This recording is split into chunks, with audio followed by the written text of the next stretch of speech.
নোয়াখালী থেকে বরিশালে যাওয়ার রাস্তাটা খুবই কঠিন। যদি এখানে কোনো ডিরেক্ট বাস থাকতো তাহলে আরো অনেক ইজি হয়ে যেত। আমি শুনেছি রিসেন্টলি গাংচিল নামে একটা ডিরেক্ট বাস নাকি চালু করেছে। সেটা রাতের 12টার দিকে রওনা দেয় আর ভোরবেলা হয়তোবা ওখানে গিয়ে পৌঁছায়। এক্স্যাক্টলি কত টাইম সেটা আমার জানা নেই। তবে কথা শুনে আমার যেটা মনে হয়েছে ওরা হয়তোবা নোয়াখালী থেকে আগে ঢাকায় যাবে, দেন পদ্মা সেতু হয়ে তারপর বরিশাল যাবে, যেটা অনেকটা একটা লং জার্নি হয়ে যাবে। আমি জাস্ট চিন্তা করতেছি তাদের কথা, যাদের বাড়ি নোয়াখালী থাকে বরিশাল আর পড়ালেখা করে চিটাং, তাদের আসা যাওয়াটা কতটা কমপ্লিকেটেড হয়ে যায় জাস্ট চিন্তা করে দেখেন। এখন তোমাদের কাছে শেয়ার করব যে আমরা কোন পথে বরিশাল যাই। এক্স্যাক্টলি আমি ডিরেক্টলি নোয়াখালী থেকে মজুচৌধুরী ঘাটে যাই। ঘাট থেকে বরিশাল যাওয়ার অনেকগুলো রাস্তা আছে। লাইক কেউ চাইলে লঞ্চে করে যেতে পারে, কেউ চাইলে স্টিমারে করে ভেঙে ভেঙে যেতে পারে, আবার চাইলে ফেরি দিয়েও যেতে পারে। আর এখানে হচ্ছে আমি আমার আম্মুকে আর আমার বোনকে লঞ্চে উঠায় দেওয়ার জন্য এটুক পর্যন্ত আসছি। তো যেটা বলতেছিলাম, লঞ্চে করে পার পার্সন যদি বরিশাল যেতে চায় ডিরেক্টলি, তাহলে খরচ পড়বে পার সিট হচ্ছে 400 টাকা করে।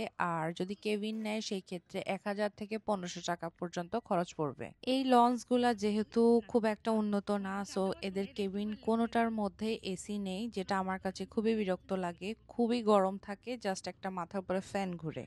আচ্ছা, এবার বলি, যারা ডিরেক্ট গাড়ি অ্যারেঞ্জ করতে পারবা না, বাসে করে ডিরেক্ট যাবা হচ্ছে মজু চৌধুরী ঘাট, সেই ক্ষেত্রে বাস ভাড়া পড়বে 100 থেকে 150 টাকার মতো। আর যদি এমন থাকে যে কারো বাসে উঠলে বমি হয়, সেই ক্ষেত্রে তোমরা সিএনজি নিতে পারো। যদি ফুল একটা সিএনজি নাও সেক্ষেত্রে 700 থেকে 1000 টাকা ফুল কস্ট পড়বে।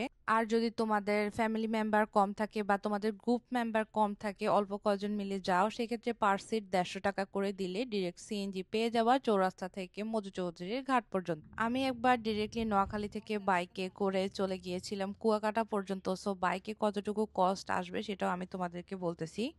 আমরা যেহেতু লঞ্চ মিস করে দিয়েছিলাম, তখন আমরা ফেরি থেকে একটা স্টিমার নিয়েছিলাম, যেটাতে বাইক বাইক বাবদ দিতে হয়েছে 1200 টাকা খরচ পড়েছিল বাইকের জন্য। আর আমাদের পার পার্সন 600 টাকা করে নাকি 650 টাকা করে নিয়েছিল, মানে মোট এভারেজ 2400 থেকে 2500 টাকার মধ্যে তোমরা ডিরেক্টলি চলে যেতে পারবা একদম ইলশা ঘাট পর্যন্ত। ইলশা ঘাট থেকে আমরা চলে গিয়েছিলাম ভোলা ভেদুরিয়া ঘাটে, দেন সেখান থেকে আবার একটা ফেরিতে করে চলে গিয়েছি পাতায়া ঘাটে। দেন সেখান থেকে আমাদের বাসা ছিল আই গেস 10 থেকে 15 কিলোমিটার দূরে। মানে মোটামুটি ভাবে বলতে গেলে বাইকে করে গেলে প্রচুর পরিমাণে খরচ পড়ে। আমরা সেখানে বাইক নিয়ে গিয়েছিলাম কারণ বাইকে করে এদিকে সেদিকে ঘোরা যায়, পুরা বরিশাল শহরটাকে খুব ভালোভাবে এক্সপ্লোর করা যায়। ঘাটে পৌঁছে আমরা প্রথমে যেটা খাই সেটা হচ্ছে মহিষের দই, দেন একটু